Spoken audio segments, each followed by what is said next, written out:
दोस्तों, जैसा कि लास्ट लेक्चर में हमने चर्चा की थी कि आज का जो सेशन है उसमें हम चर्चा करेंगे समांतर माध्य को लेकर कि समांतर माध्य क्या है, इस पर किस प्रकार से क्वेश्चन पुट अप हो सकते हैं। तो सबसे पहले इसकी जो डेफिनेशन है उसको समझते हैं। डेफिनेशन क्या है? यदि ABC AP में है तब B A और C के मध्य एक समांतर माध्य कहलाता है। तो इसको लिख लेते हैं। यदि A B C AP में है, समांतर श्रेणी में है,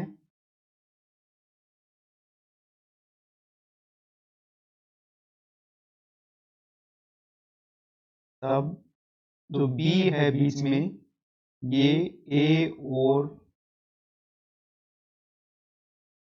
C के मध्य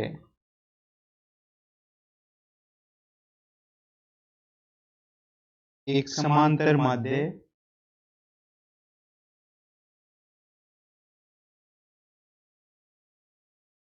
जिसे इंग्लिश में कहेंगे अरिथमेटिक मीन या शॉर्ट में कहेंगे AM होता है। इसी प्रकार यदि चार टर्म हैं,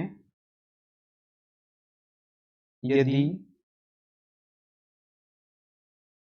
A B C D AP में है, तब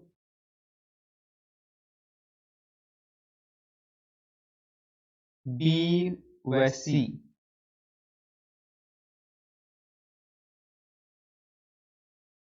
संख्याओं A और D के मध्य दो समांतर माध्य होते हैं। संख्याओं A और D के मध्य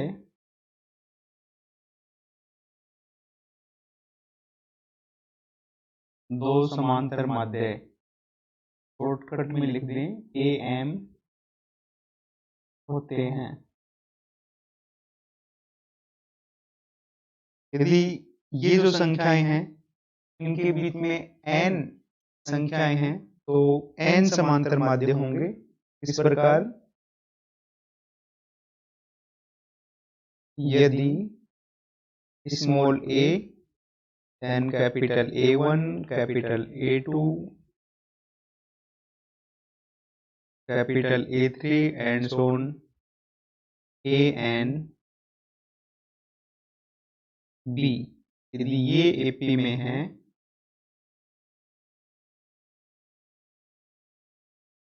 तब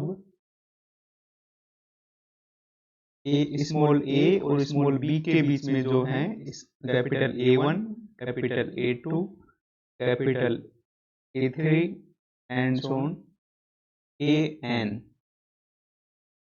संख्याओं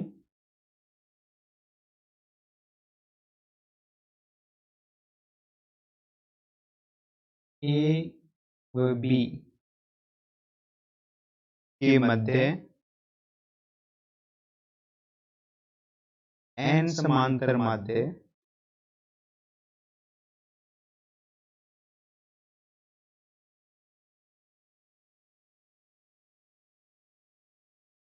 होंगे।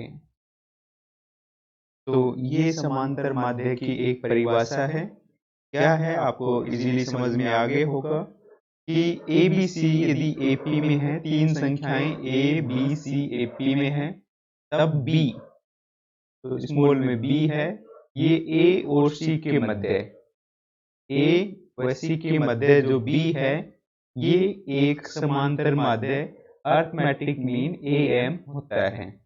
यदि संख्याएं चार हैं A B C D तो इनके बीच में B और C, A और D के बीच में जो B और C हैं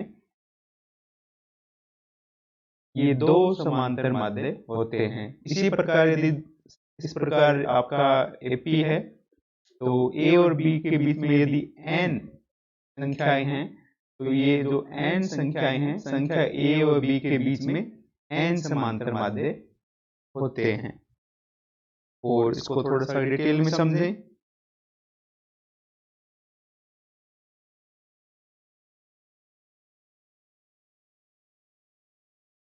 स्मॉल a और b के मध्य एक समांतर माध्य।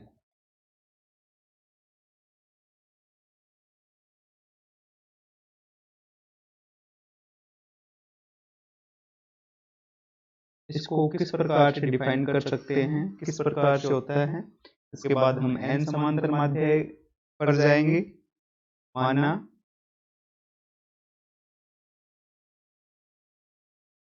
अभिष्ट समांतर माध्य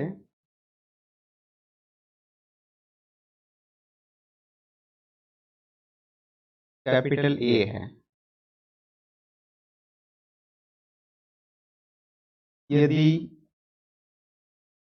स्मॉल a, कैपिटल A और B AP में है, समांतर श्रेणी में है,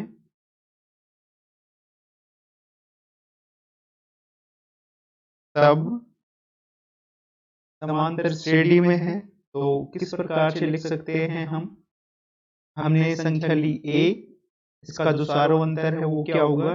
capital A minus small a। यदि हमने संख्या स्मॉल b ली तो इसका जो कॉमन डिफरेंस है, सारो अंतर है, वो क्या होगा? Small b minus capital A। यहाँ इक्वल टू का निशान कैसे आया? क्योंकि AP है और AP में जो सारो अंतर है वो क्या होते हैं? समान। Hence, क्योंकि AP में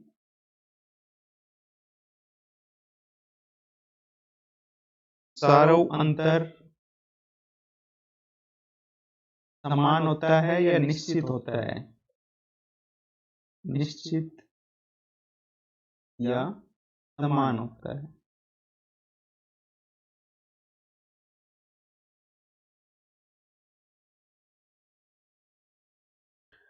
और इसको आगे यदि हम सोल्व करें, कैपिटल A एक तरफ, कैपिटल A और ये B प्लस A, तो इस प्रकार इधर क्या हो जाएगा? 2 कैपिटल A और A प्लस B। तो इस प्रकार से हम क्या लिख सकते हैं? Capital A equal to A plus B upon 2।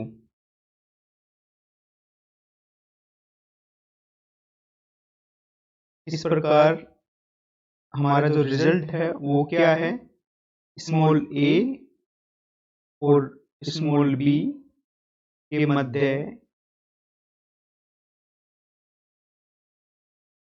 समांतर माध्य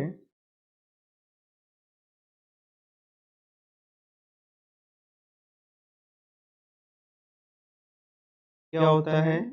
small a plus small b upon 2। ये जो दो राशियां हैं, स्मॉल a और स्मॉल b, इनका जो है एवरेज भी कह सकते हैं। ये दोनों का क्या है? एवरेज है। तो इसको यहां भी लिख सकते हैं। ये हैं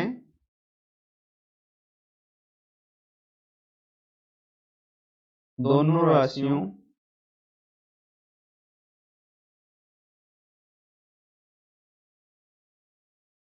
स्मॉल a और स्मॉल b का औसत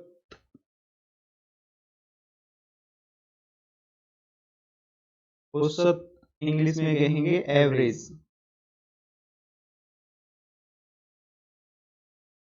एवरेज भी कहलाता है।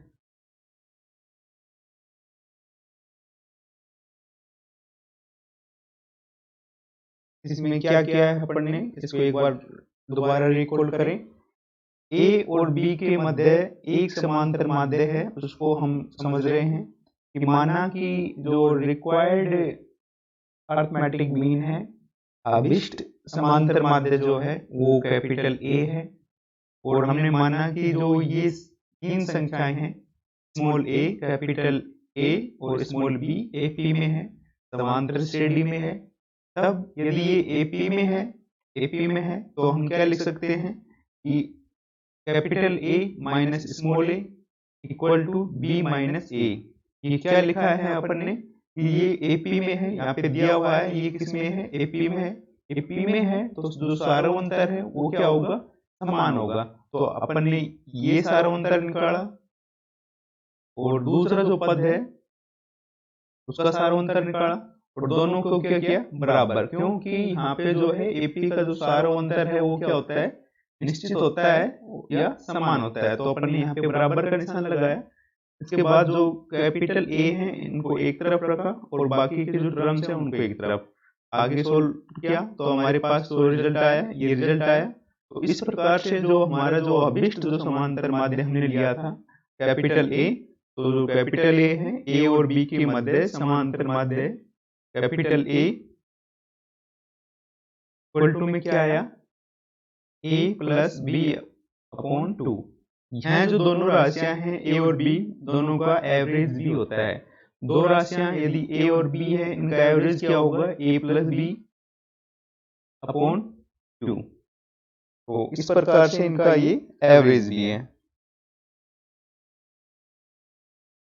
अब जो नेक्स्ट है दो संख्याओं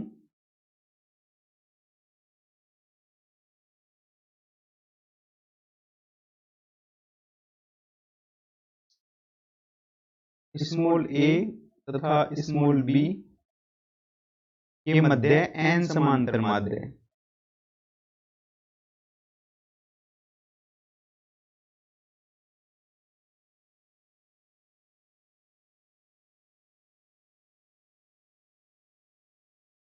इंग्लिश में कहें एन अरिथमेटिक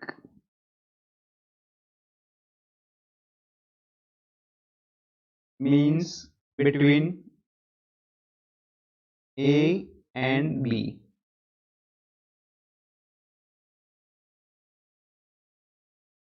अब जो एन समांतर माध्य का जो कंसेप्ट है उसको समझते हैं। जैसा कि हमने लास्ट एक समांतर माध्य के लिए माना, उसी प्रकार माना अभिष्ट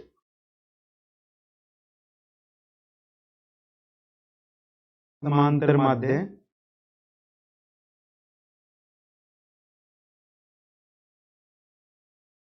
capital A1 capital A2 and so on capital AN है। ये अपन ने एन समांतर माध्य है इनको माना। और जो हमारी जो AP है वो इस प्रकार है, small A1 capital A2 capital A3 and so on AN। और स्मॉल b ये किस में है, AP में है, समांतर श्रेणी में है। और इनका जो अभिष्ट जो कॉमन डिफरेंस है सार्वंतर है वो क्या है, D है। माना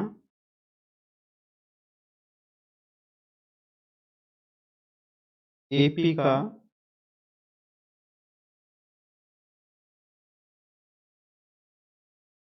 सार्वंतर स्मॉल d है। यहाँ पे जो B है,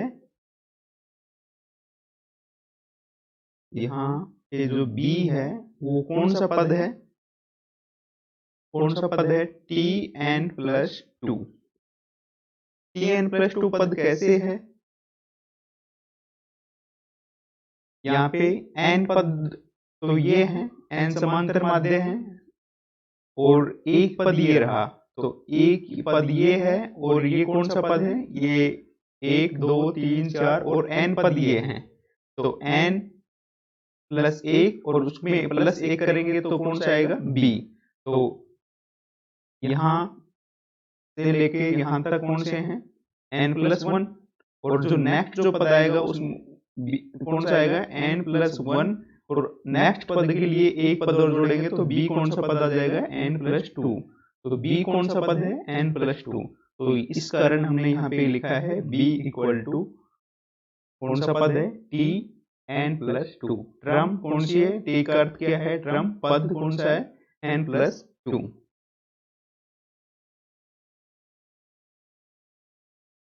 अब आपके पास एक फॉर्मूला होता है क्या, लास्ट लेक्चर्स में अपन ने डिस्कस किया था, टी एन व्यापक जो पद है उसके लिए फॉर्मूला क्या है, a plus n minus 1 into में d। अब ये कौन सा है, n व्यापक पद, और हमें कौन सा चाहिए, n प्लस 2। तो n को किससे रिप्लेस करेंगे, n प्लस 2 से रिप्लेस।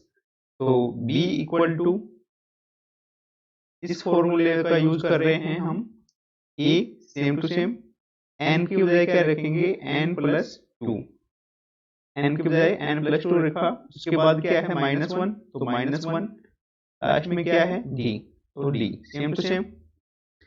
इसके बाद आगे a plus n plus 1, 2 minus 1, 1, n plus 1 into में d। तो इस प्रकार ये क्या हो जाएगा, इसको इस प्रकार लिख सकते हैं, n plus 1 d equal to b minus A, और यहां से d का जो मान है वो क्या आएगा, d बराबर b minus A upon n plus 1। ये जो सारवंतर है अपने पास आया है, और इस सारवंतर को अपने को क्या करना है, याद रखना है।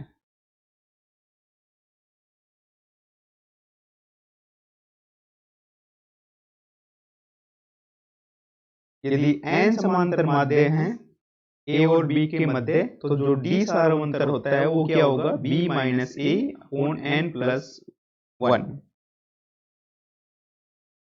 अब इसी फॉर्मूले की सहायता से हम जो पहला जो पद है, पहला पद कौन सा है, पहला जो पद है a है, उसके बाद जो समांतर माध्य है वो कौन सा है, कैपिटल A1। अब कैपिटल A1 बराबर T2। A1 कौन सा पद है, दूसरा पद है। देखिए यहाँ पे देखिए आप,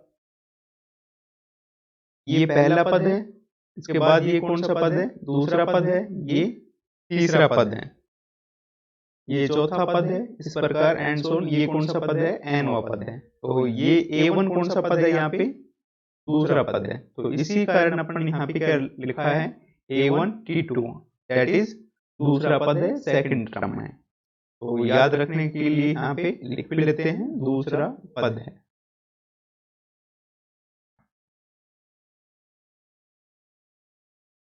अब जो अपने पास फॉर्मूला है वो अप्लाई करेंगे। फॉर्मूला क्या है यहाँ पे, व्यापक पद का Tn equal to a plus n minus 1 into में d। n के लिए n बराबर क्या रखेंगे, यहाँ पे 2, n बराबर 2 रखेंगे, और a same to same plus n minus 1, n का मान कितना है यहाँ से 2, 2 माइनस 1, और d सेम टू सेम।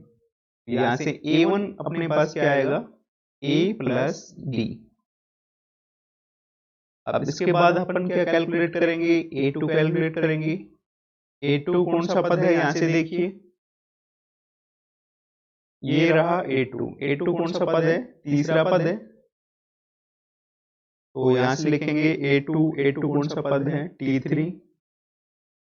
और इसी फॉर्मूले में अप्लाई करेंगे, तो a प्लस n का मान कितना है, 3 माइनस 1 इंटू में d इक्वल टू में क्या आ जाएगा, a plus 2d, a plus 2d। अब d का मान अपन ने यहां से कैलकुलेट किया है, ये रहा अपना d का मान। तो जो d का मान है वो इसमें पुट करेंगे।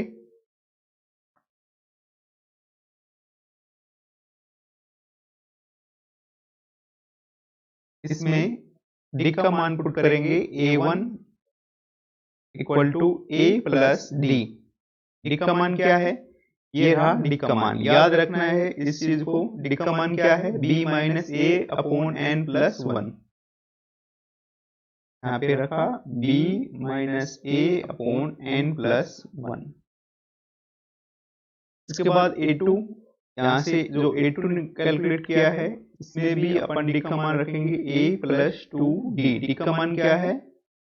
B minus A upon N plus 1। अब क्या कैलकुलेट करेंगे? A3 कैलकुलेट करेंगे। नाउ A3 कौन सा पद है? T4। यहां से देखिए A3 कौन सा पद है? चौथा पद है, तो T4।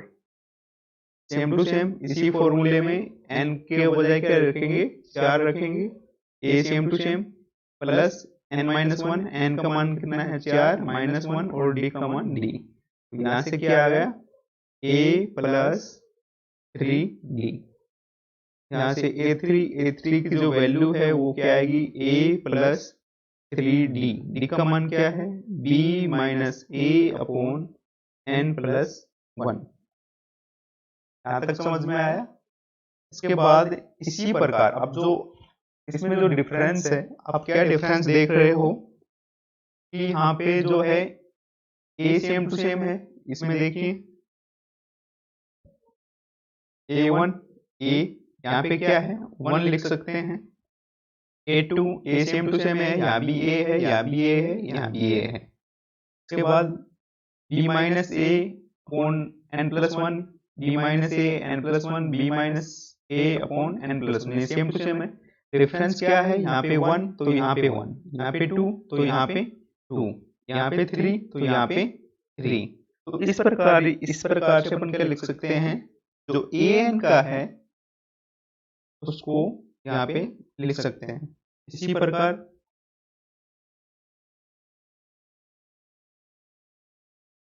जो AN है वो कौन सा पद है? AN देखिए 1 2 3 4 और ये nवा पद है। nवा पद कहां से है? 1 से स्टार्ट है, लेकिन इससे पहले एक पद कौन सा है? A है, तो AN कौन सा पद है? N प्लस 1वां पद है। तो AN कौन सा टर्म है? TN plus 1। तो इसी फॉर्मूले का यूज करेंगे हम। A n की जगह क्या रखेंगे? N प्लस 1 माइनस 1 है इंटू में D। यहां से क्या आएगा? A plus N D। तो this implies A plus N D का मान क्या है? अभी कैलकुलेट किया था, याद करने के लिए कहा था, B minus A upon N plus 1। तो ये जो है AN का मान है। इस प्रकार हम क्या कह सकते हैं? हमारा जो रिजल्ट है वो क्या रिजल्ट निकल कर आया है? इस प्रकार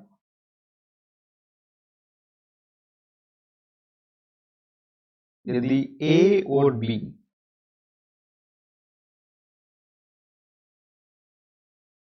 के मध्य n समांतर माध्य हैं,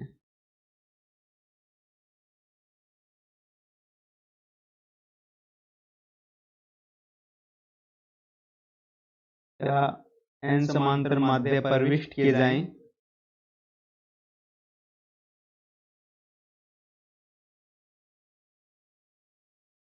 तब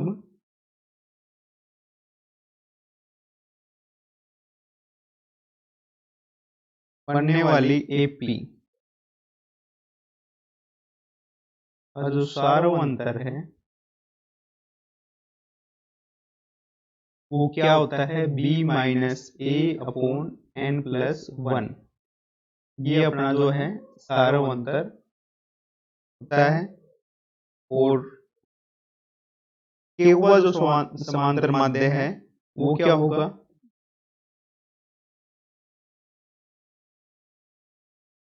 और के हुआ समांतर माध्य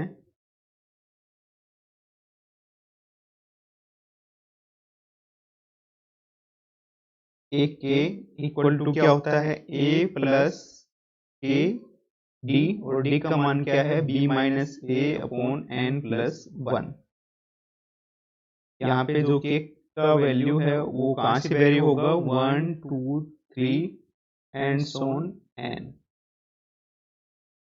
होता है।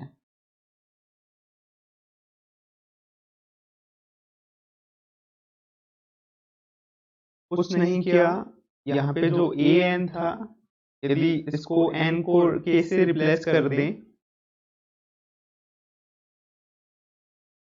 एन को यदि के से रिप्लेस कर दें तो यहाँ क्या हो जाएगा, A K equal to A plus N को के से रिप्लेस किया तो K B minus A upon N plus one.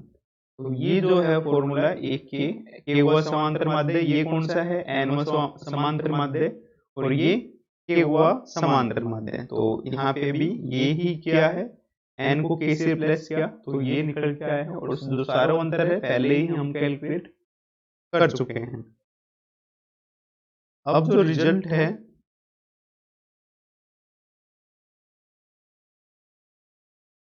वो है कि ए और बी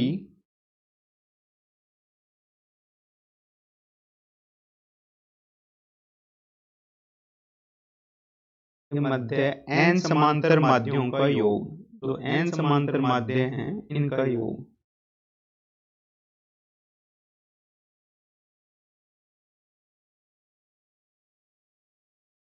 एन जो समांतर माध्य हैं इनका जो योग है वो क्या होता है, एन समांतर माध्य क्या है, A1 plus A2 plus A3 plus and Son plus AN।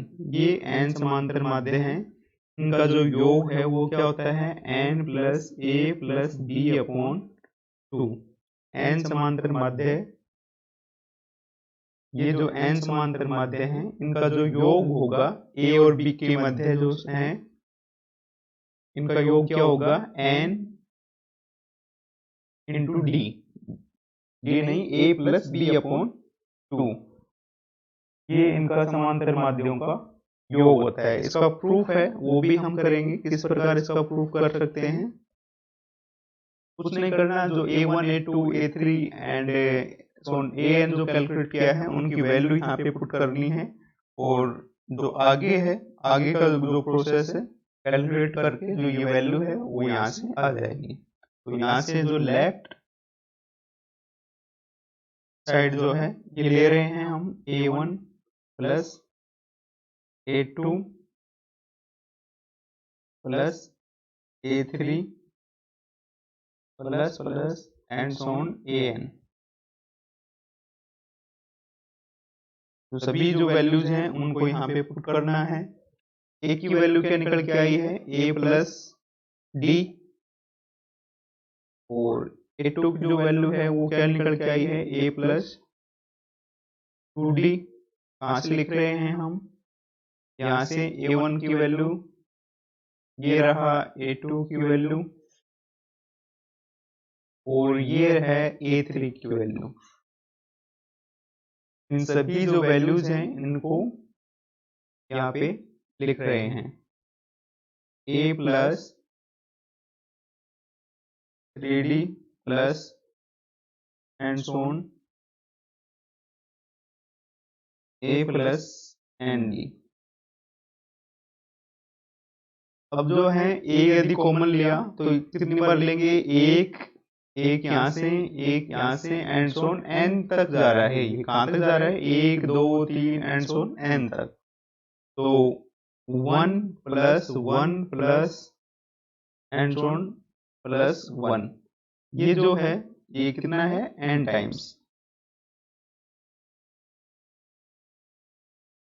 Plus D यदि कॉमन लें तो डी यहाँ से 1, यहाँ से 2 और यहाँ से 3 प्लस एंड सोन, और यहाँ पे क्या है, n, तो प्लस n। अब a 1 को यदि n टाइम्स जोड़ेंगे तो कितना आएगा, n। तो यहाँ पे क्या आएगा, n प्लस d, और 1 2 3 एंड सोन n, इनका जो योग है वो क्या आएगा, d इंटू में n into n plus 1 upon 2। ये इसका योगफल हो गया। कैसे किया है इसका, यहाँ से a है, ये a कॉमन लिया, यहाँ से a कॉमन लिया तो 1 बचा, यहाँ पे a कॉमन लिया 1 बचा, यहाँ से a लिया तो यहाँ पे 1 बचा, और एंड सो ऑन जो a है यहाँ n बचा। ये कितनी बार आ रहा है, n टाइम्स आ रहा है। इसके बाद d को कॉमन लिया, यहाँ से 1 तो यहाँ से 1, और यहाँ से 2, यहाँ से 2, और यहाँ से 3। इसके बाद एंड सो ऑन, लास्ट में क्या बचेगा, n। तो 1 को यदि n बार ऐड करेंगे तो कितना आएगा, n आएगा, plus d same to same रखा। इसके बाद 1 2 एंड सो ऑन n का जब ऐड करेंगे, योग करेंगे, तो उसका जो है n इंटू n प्लस 1/2 आएगा।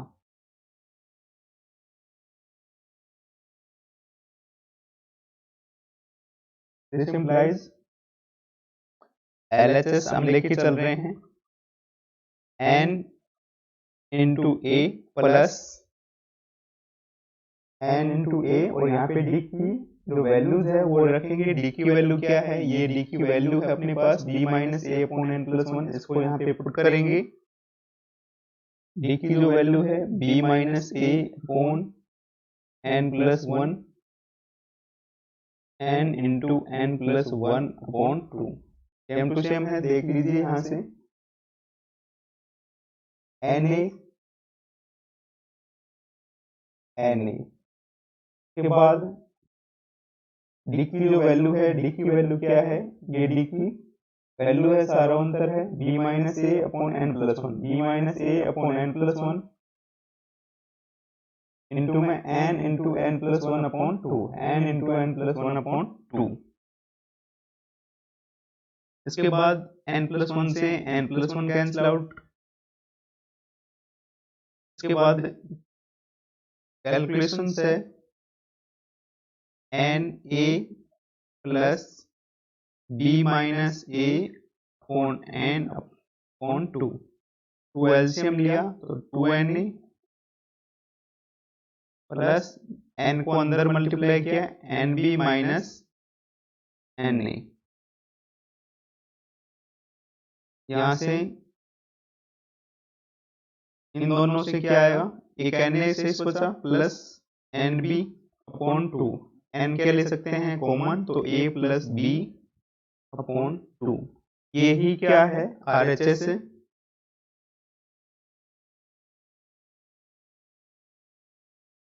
ये जो RHS है ये किसके इक्वल टू है, इसके इक्वल टू है। तो हम कह सकते हैं कि A और B के मध्य यदि n समांतर माध्य हैं तो उन सभी का जो योग है वो क्या आएगा, n क्या है, जो n समांतर माध्य हैं वो n है, A प्लस B जिनके मध्य हैं वो हैं, उन दोनों का योग का जो आधा है और n का जो गुना है उसके बराबर होगा। तो जो A और B के मध्य n समांतर माध्य हैं उनका योग n into a plus b upon 2 होता है। इसके बाद इसको एक एग्जाम्पल के द्वारा समझते हैं, किस प्रकार इसका यूज हो सकता है।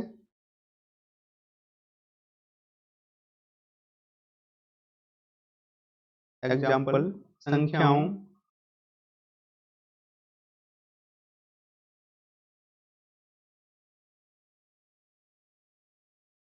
एक और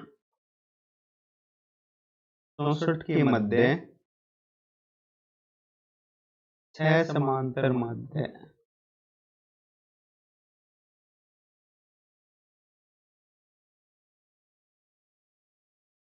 प्रविष्ट करो। तो इसका जो सॉल्यूशन है वो कैसे होगा, संख्याएं हैं 1 और 64, इसके मध्य 6 समांतर माध्य प्रविष्ट करने हैं, that is A1 A2 A3 A4 A5 A6 और लास्ट में जो संख्या है 64। तो क्वेश्चन है 1 और 64 के मध्य 1 और 64 के मध्य 6 समांतर माध्य 6 समांतर माध्य, ये समांतर माध्य हमने प्रविष्ट किए, इनकी जो वैल्यूज है वो कैसे कैलकुलेट कर सकते हैं। तो इसी तरीके से करें तो इनका बीच का जो है एपी का जो सारवंतर है वो क्या होगा, जो AP बन रही है ये क्या बनेगी, एक AP बनेगी। इस AP का सारा अंतर, that is common difference D। इसका फॉर्मूला क्या है, अभी आपको बताया था कि इसको फॉर्मूले को क्या करना है, याद रखना है। तो फॉर्मूला क्या है, D equal to B minus A upon N plus 1।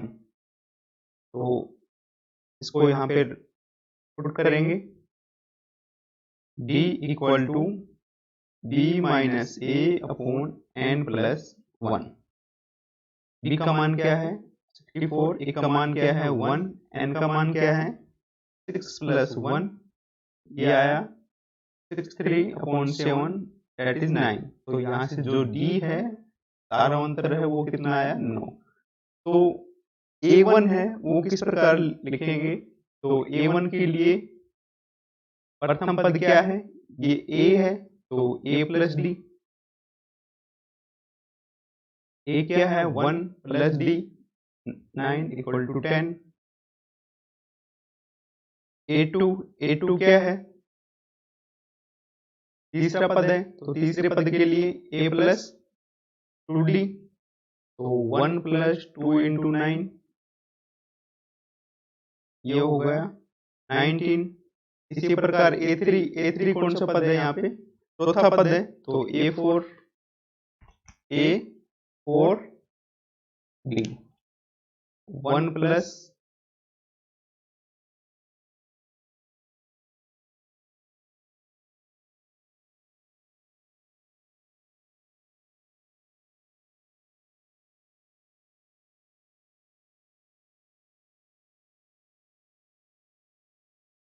कौन सा पद है A3, चौथा पद है तो A3D।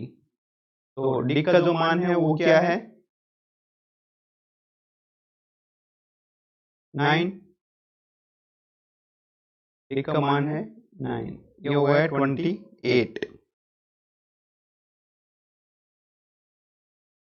इसी प्रकार A4 क्या है, पांचवा पद है तो A4D, तो 1 प्लस 4 इंटू 9, ये हो गया 37। इसी प्रकार जो A5 है, A5 क्या है A प्लस 5D, कौन सा पद है, छठा पद है 1 2 3 4 5 6, तो A plus 5D, A1 plus 5 into D का मान 9 और ये हो गया 46। के बाद है A6 कौन सा पद है, सातवां पद है 1 2 3 4 5 6 और 7, तो A6D equal to 1 plus 6 into 9 और ये हो गया आपका 55।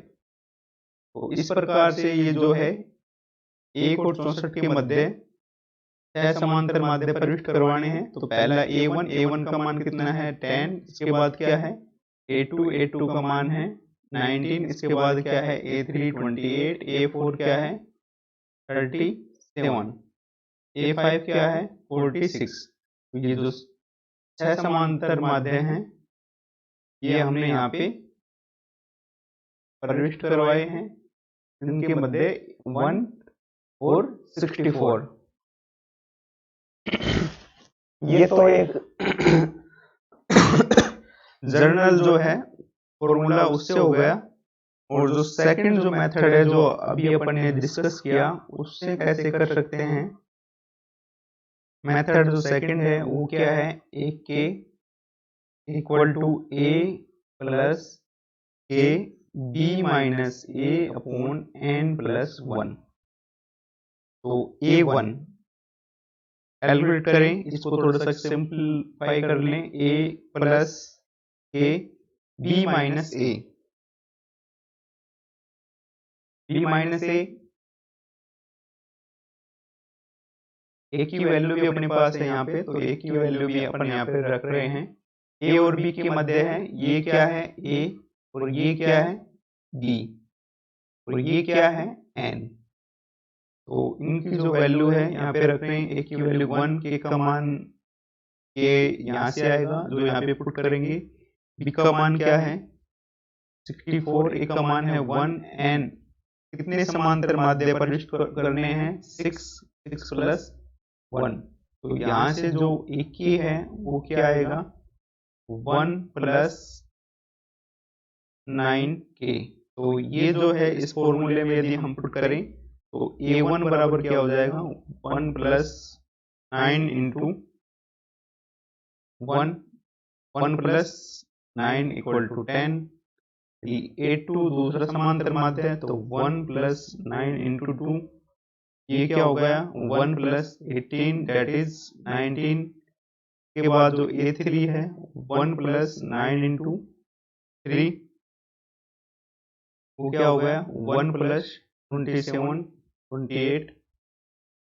a4 1 प्लस 9 इंटू 4, ये क्या हो गया 1 प्लस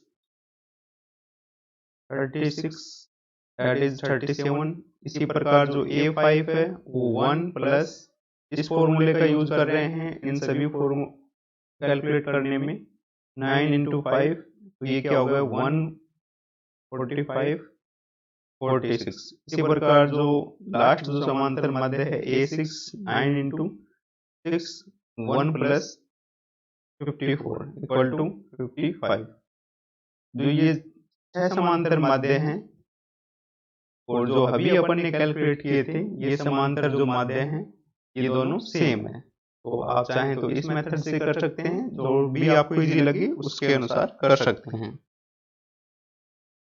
इसके बाद एक डिफरेंस प्रकार का जो क्वेश्चन है जो अपन ने अभी किया है उसको पर आधारित इसी जो क्वेश्चन है संख्याओं 1 और 64।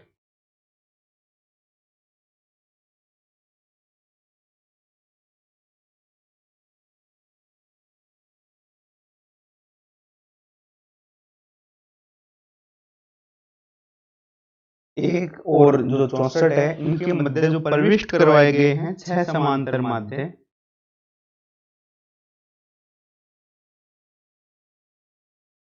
उनका योग बताइए। समांतर माध्यों का योग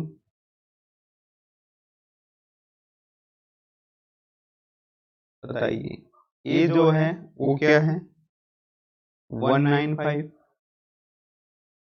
बी है 390, सी है 65, डी है इनमें से कोई नहीं।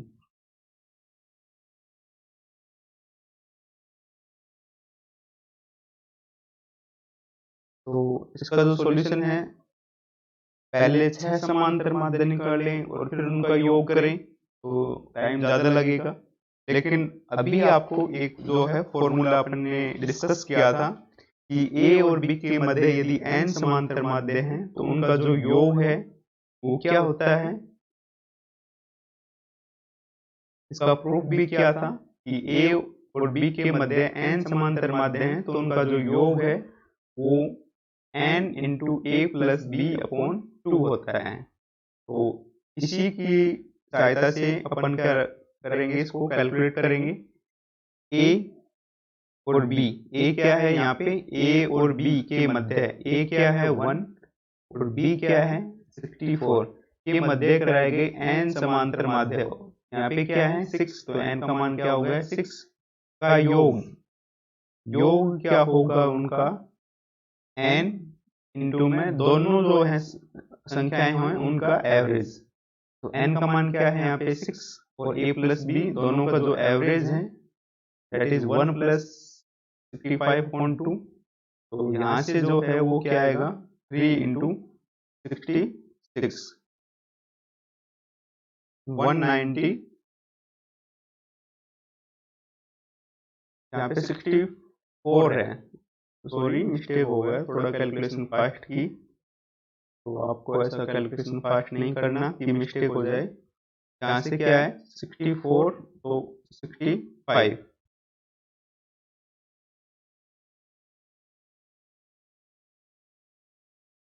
को मल्टीप्लाई करेंगे तो 5, तो ये अपना आंसर है ए, ऑप्शन ए इज करेक्ट। तो इस प्रकार से अपने को थोड़ा कैलकुलेशन का भी ध्यान रखना है, फास्ट करना है लेकिन कैलकुलेशन का भी ध्यान रखना है। तो जो फॉर्मूला है इसको भी आपको याद रखना है, सिंपल है। दो संख्याएं ए और बी के मध्य n समांतर माध्य प्रविष्ट कराए जाएं तो उनका जो योग है, जितने समांतर माध्य प्रविष्ट करवाए जा रहे हैं n, तो n, और जो दो संख्याएं हैं उनका एवरेज लेकर उनका क्या करेंगे, मल्टीप्लाई करेंगे। तो ये अपना आंसर हो जाएगा। एक क्वेश्चन और कीजिए।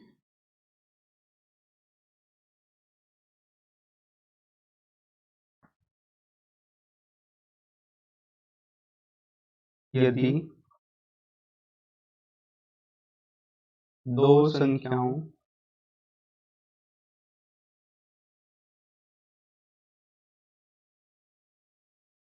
के मध्य समांतर माध्य ए है,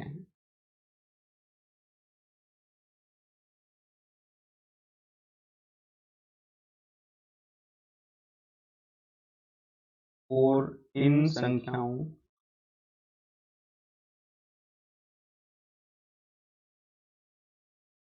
के मध्य n समांतर माध्यों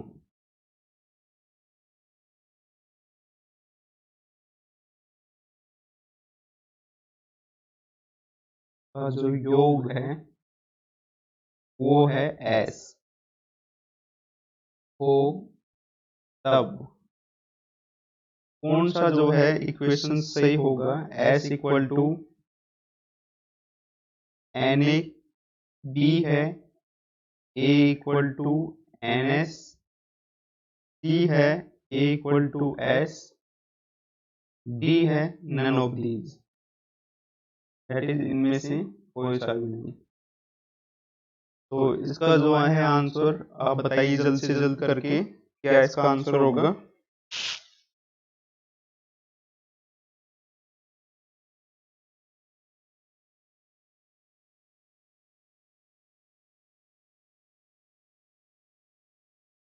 देखिए यहाँ पे क्या है, दो संख्याएं हैं उनके मध्य समांतर माध्य क्या है, ए है।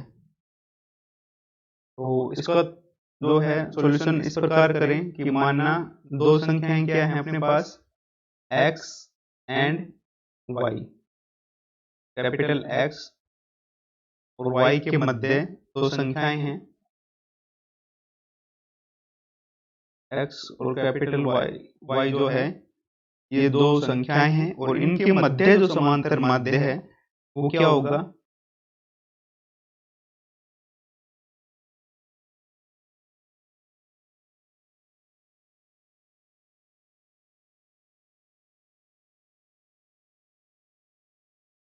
माना वो क्या है ए। ये यहाँ पे क्या कह रहा है, दो संख्याओं के मध्य समांतर माध्य कैपिटल है, तो हमने माना दो संख्याएं x और y हैं, इनके मध्य समांतर माध्य क्या है, a है। क्या होगा दोनों का एवरेज, तो capital X plus y upon 2, ये उनका समांतर माध्य होगा। यहाँ तक क्वेश्चन हो गया। इसके बाद पढ़िए, इन संख्याओं के मध्य n समांतर माध्यों का जो योग है वो s है। अब ये जो संख्याएं हैं इनके मध्य n समांतर माध्य हैं, उनका जो योग है वो क्या है, n है। ये लिखिए। अब इन संख्याओं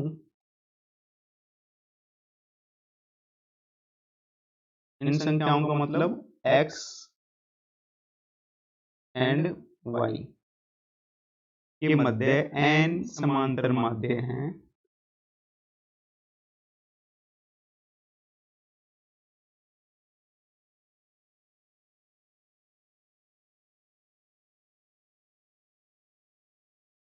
का जो योग है वो क्या है, s है। वो क्या है, s, योग s है। तो अभी अपन ने क्या पढ़ा था, ये दो संख्याओं हैं उनके मध्य यदि समांतर माध्य है तो दोनों संख्याओं के मध्य समांतर माध्यों का जो योग है उसका फॉर्मूला क्या है, n इंटू ए प्लस बी अपॉन 2। एन समांतर माध्य है और दोनों संख्याएं a प्लस बी अपॉन 2, तो एन समांतर माध्य है, सिंपल एन समांतर माध्य। संख्याएं क्या है, x plus Y, X and Y, और यहाँ पे क्या है a plus B, that is a और b के मध्य। तो यहाँ पे n into X plus Y upon 2, और ये जो वैल्यू है वो किसके इक्वल टू है, ए के, कैपिटल ए के, तो s equal to N capital A. तो ये कौन सा ऑप्शन है अपने पास, option A, option A is correct. तो क्वेश्चन चाहे कैसा भी आए घबराना नहीं है, आसानी से हो जाएगा, बस पैशंस के साथ, और जो फॉर्मूला है क्वेश्चन को साथ साथ पढ़ते रहिए, उसी के अनुसार चलते रहिए। तो इस क्वेश्चन को एक बार रिपीट कर रहा हूँ, शायद कंफ्यूजन में हो सकते हैं आप। दो संख्याएं हैं, उनके मध्य समांतर माध्य ए है, तो मानना दो संख्याएं हैं एक्स एंड वाई और इनके मध्य समांतर माध्य है ए क्या होगा, दोनों का एवरेज सबसे पहले डिस्कस किया था, x प्लस वाई अपॉन 2। अब इन संख्याओं के मध्य n समांतर माध्यों का योग जो है s है। इन संख्याएं कौन सी, x एंड y के मध्य n समांतर माध्यों का जो योग है s है।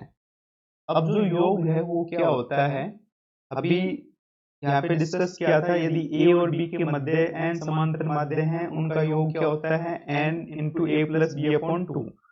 प्रूफ भी अपन ने यहाँ पे किया है, अभी ये रहा a और b के मध्य। यदि हम ये कहें x एंड y के मध्य, तो क्या हो जाएगा, n into X plus Y बटे 2। तो ये जो फॉर्मूला है इसको अपन ने कहां पे रखा, n जो समांतर माध्य हैं x एंड y के मध्य, तो ये रखा, और ये जो वैल्यू है वो किसके बराबर है, a के इक्वल टू है, तो s इक्वल टू किसके हो गया, n इंटू ए। तो हमारा ऑप्शन ए क्या है, करेक्ट।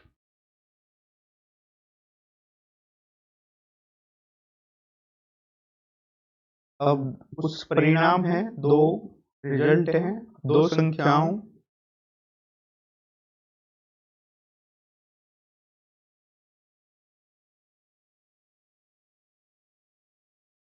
के मध्य समांतर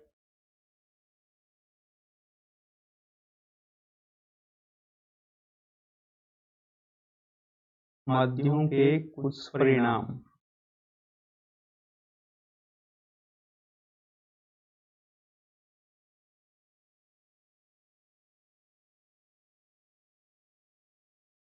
Some results of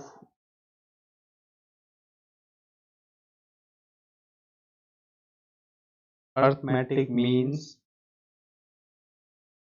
between two numbers।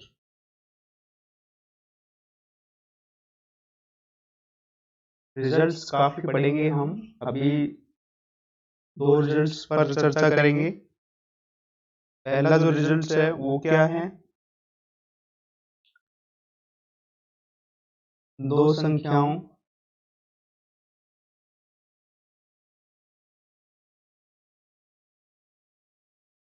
के मध्य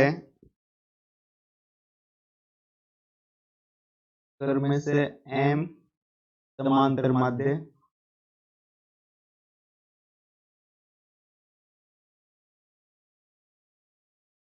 और n समांतर माध्य।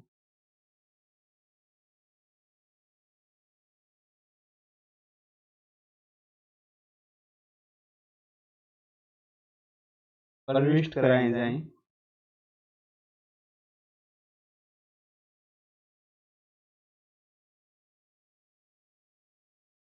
तो उनके योग का जो अनुपात है, उनका जो योग है, उनका अनुपात वो m अनुपात n होता है। इसका जो प्रूफ है, कोई इसका जैसे इसका इतना बड़ा प्रूफ नहीं है, फिर भी देख लेते हैं क्या कह रहा है। a और b के मध्य, माना जो दो संख्याएं हैं, दो संख्याओं के मध्य बात कर रहा है, तो माना वो जो दो संख्याएं हैं वो क्या है, a और बी के मध्य क्रम से m और n समांतर माध्य प्रविष्ट कराए जाएं तो उन दोनों के योग का जो अनुपात है वो m अनुपात n होता है। तो a और b के मध्य क्रम से m पहले क्या कर रहे हैं, m समांतर माध्य हैं तो दो संख्याओं के लिए कह रहे हैं, तो दो संख्याएं a और b ली तो उनके मध्य m समांतर माध्य का योग।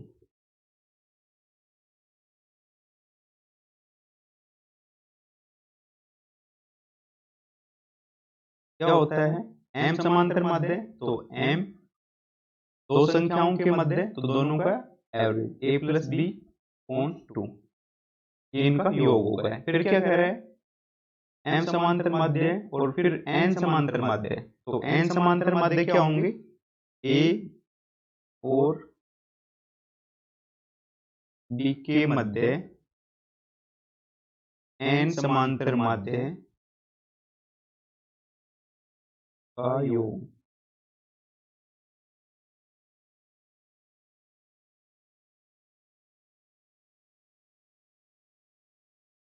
n समांतर माध्य तो n और किन के मध्य a और b, तो दोनों का एवरेज निकालकर क्या करेंगे n के साथ मल्टीप्लाई, उनके योग का अनुपात इन अनुपात मतलब दोनों को आपस में डिवाइड, अनुपात m अनुपात n होता है। सही बात है, ये दोनों टर्म आपस में कैंसिल हो जाएंगी, तो इसका मतलब क्या है कि ये m बटे n दैट इज m अनुपात n। तो सिंपल सा, कोई इसका इतना बड़ा प्रूफ नहीं है और ना इसको रिजल्ट को इतना ज्यादा याद रखने का इम्पोर्टेंट है, ये सीधा डायरेक्ट भी हो जाएगा। अब जो दूसरा जो रिजल्ट है वो थोड़ा सा इम्पोर्टेंट है, उसको थोड़ा ध्यान रखना है। रिजल्ट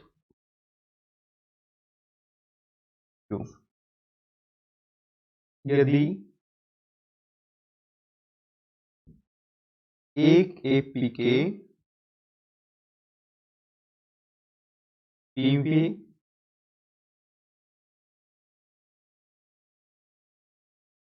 और क्यूवे पदों का समांतर माध्य, क्यूवे पदों का समांतर माध्य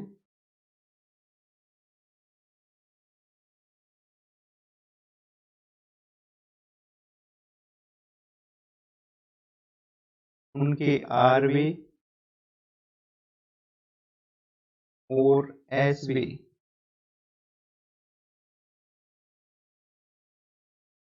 पदों के समांतर माध्य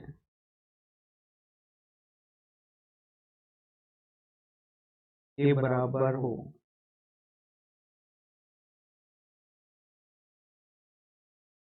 तब P प्लस Q बराबर R प्लस S, ये होता है।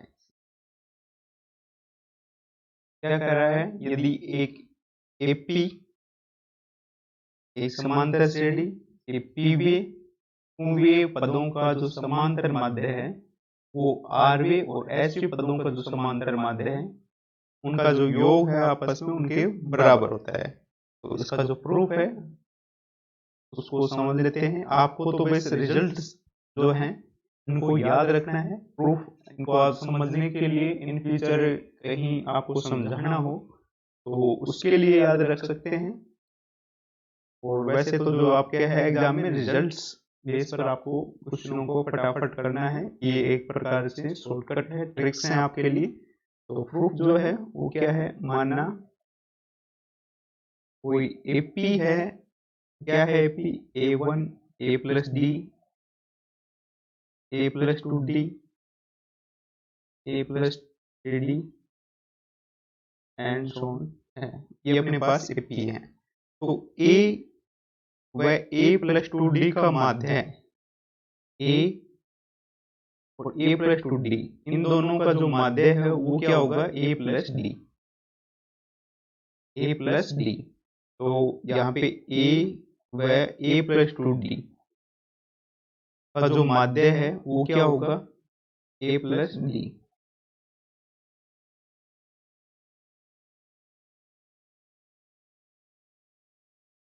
अब दिया हुआ क्या दिया हुआ है अपने को कि पीवी और आरवी पदों का जो समांतर माध्य है गिवन है पीवी व क्यूवी पदों का समांतर माध्य है।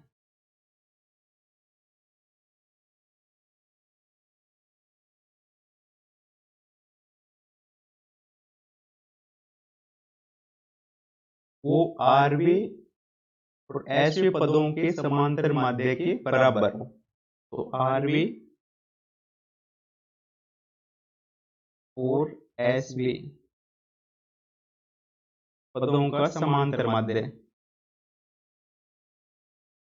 ये आपस में क्या है बराबर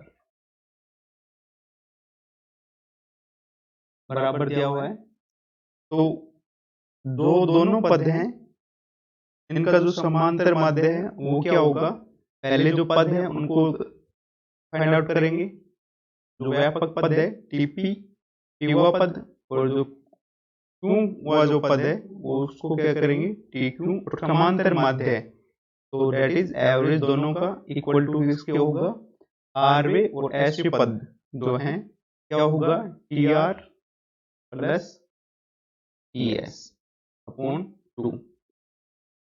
ओके, अब एक फॉर्मूला अपने पास है क्या है कि टी एन किसके इक्वल टू होता है A plus N minus 1 into में डी।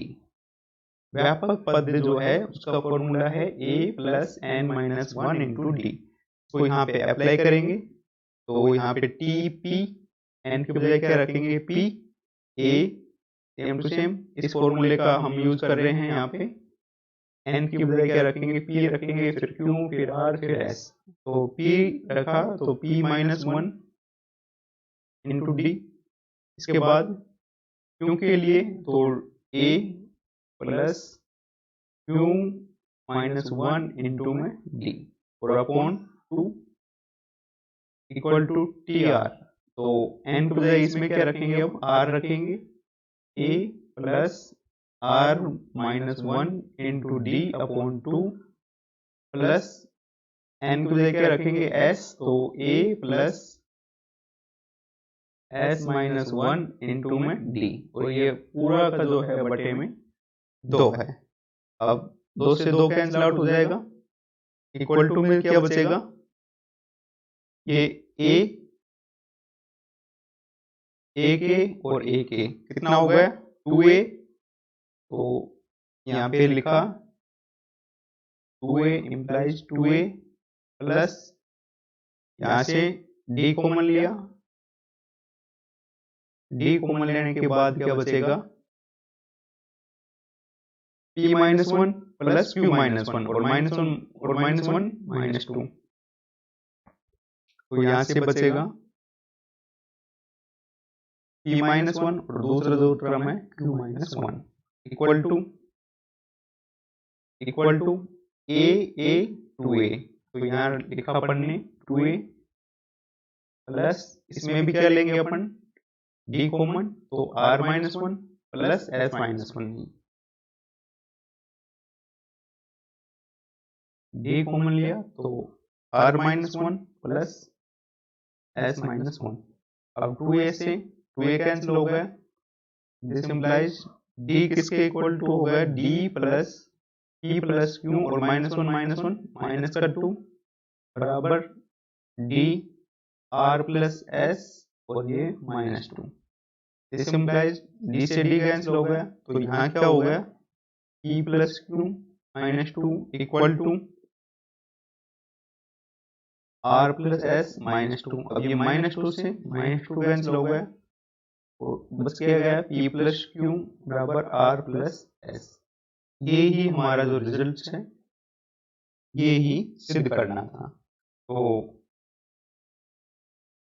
एक कोई एपी है जिसके पीवी और क्यूवी पदों का जो समांतर माध्य है वो आरवी और एसवी पदों का जो समांतर माध्य है उनके बराबर हो। तो इस रिजल्ट को ध्यान रखना है plus Q equal to R plus S.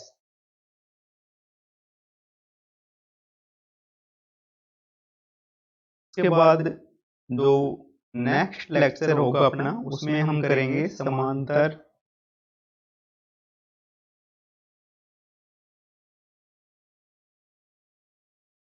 श्रेणी के n पदों को मानना।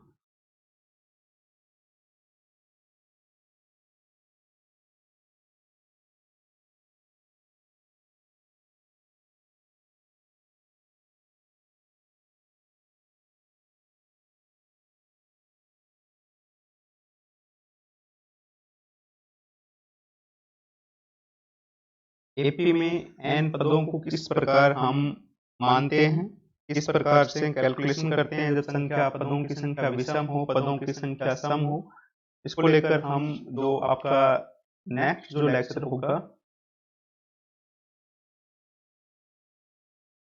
उसमें चर्चा करेंगे। Thank you very much.